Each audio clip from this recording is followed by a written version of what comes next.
Car दुनिया के fourth richest person और दुनिया के सबसे successful investor mister Warren Buffett कहते हैं कि मैं 85% बेंजामिन ग्राहम हूँ और 15% फिलिप फिशर हूँ। यानी वो कहते हैं कि उनकी जो इन्वेस्टमेंट स्ट्रेटेजी है वो 85% बेंजामिन ग्राहम को फॉलो करती है और 15% फिलिप फिशर को फॉलो करती है।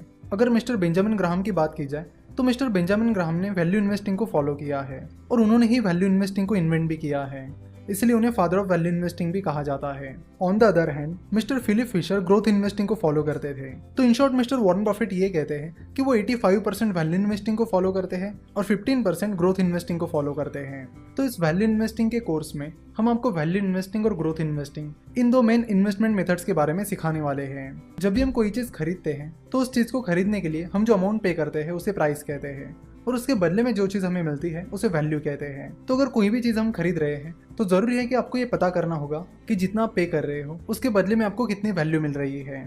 और इसीलिए अगर आप किसी कंपनी में इन्वेस्ट कर रहे हो तो ये पता करना ज़रूरी है कि वो कंपनी अंडर वैल्यूड है, ओवर वैल्यूड है या राइटली वैल्यूड है। यानी जितनी प्राइस आप उस कंपनी के लिए पे कर रहे हो कंपनी उससे ज़्यादा वैल्यूएबल है या उससे कम वैल्यूएबल है, ये चेक करना काफ़ी ज़रूरी है। और इस वैल्यू इन्वेस्टिंग के कोर्स में हम वैल्यूएशन के बारे में भी बात करने वाले हैं, क्योंकि वैल्यू इन्वेस्टिंग का पूरा खेल वैल्यूएशन पर डिपेंड करता है। वैल्यू इन्वेस्टिंग के साथ ही हम इस कोर्स में ग्रोथ इन्वेस्टिंग के बारे में भी बात करेंगे। हम मिस्टर बेंजामिन ग्राहम और फिलिप फिशर के इन्वेस्टमेंट स्ट्रैटेजीज और मिस्टर वॉरेन बफेट की बिजनेस स्ट्रैटेजीज के बारे में भी बात करेंगे। हम देखेंगे कि कैसे मार्जिन ऑफ सेफ्टी का कंसेप्ट यूज करके आप अपनी इन्वेस्टमेंट रिस्क को मैनेज कर सकते हो।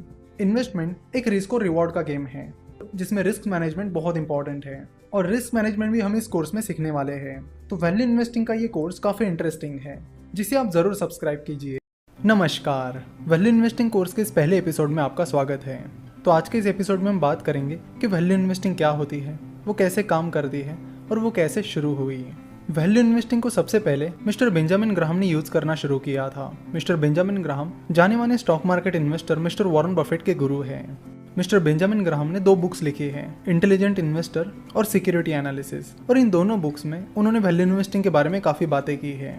आगे चल के उनकी वैल्यू इन्वेस्टिंग की ये टेक्निक काफ़ी ज़्यादा पॉपुलर हो गई और बहुत सारे लोग वैल्यू इन्वेस्टिंग को यूज़ करने लगे।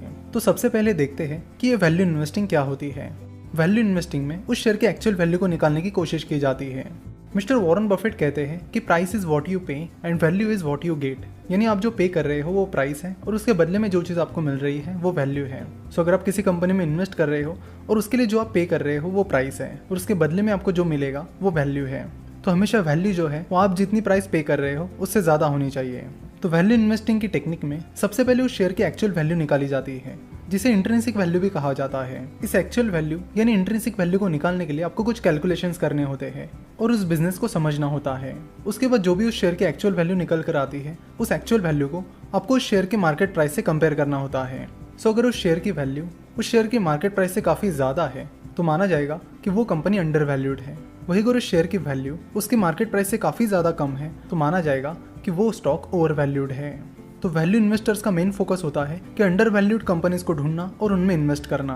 बहुत सारे इन्वेस्टर्स वैल्यू इन्वेस्टिंग की स्ट्रेटेजी को यूज करते हैं जिसमें दुनिया के most successful investor mister Warren Buffett भी शामिल हैं। तो उनकी स्ट्रेटेजी के बारे में भी हम आगे इस कोर्स में बात करने वाले हैं। अब सवाल हमारे दिमाग में यही आता है कि कोई कंपनी का स्टॉक अंडर वैल्यूड और ओवर वैल्यूड क्यों होगा। तो उसका जवाब है कि स्टॉक मार्केट में शेयर्स की प्राइस लोगों के द्वारा डिसाइड की जाती है और कई बार लोग चीज़ों को ओवर रिएक्ट करते हैं जिसकी वजह से शेयर की प्राइस उसके एक्चुअल वैल्यू से बहुत ज़्यादा ऊपर चली जाती है या फिर बहुत ज़्यादा नीचे चली जाती है। तो लोगों के इस इरेशनल बिहेवियर का फ़ायदा value investors time to time लेते हैं। तो लोग जो चीज़ों को ओवर रिएक्ट करते हैं, इमोशनली डिसीजन लेते हैं या इरेशनल बिहेवियर दिखाते हैं, उसका फ़ायदा अब वैल्यू इन्वेस्टिंग करके ले सकते हो। जैसे कि 2008 के फाइनेंशियल क्राइसिस में कई सारे अच्छी कंपनीज के स्टॉक्स भी बहुत नीचे गिर गए थे।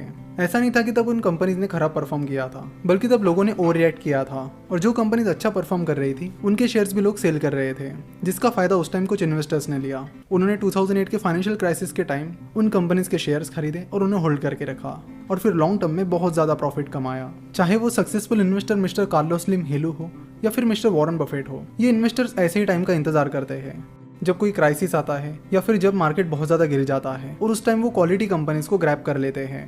अब आप कहोगे कि ये स्ट्रेटेजी तो बड़ी सिंपल है, बट इसमें एक बहुत बड़ा प्रॉब्लम है और वो है पेशेंस का।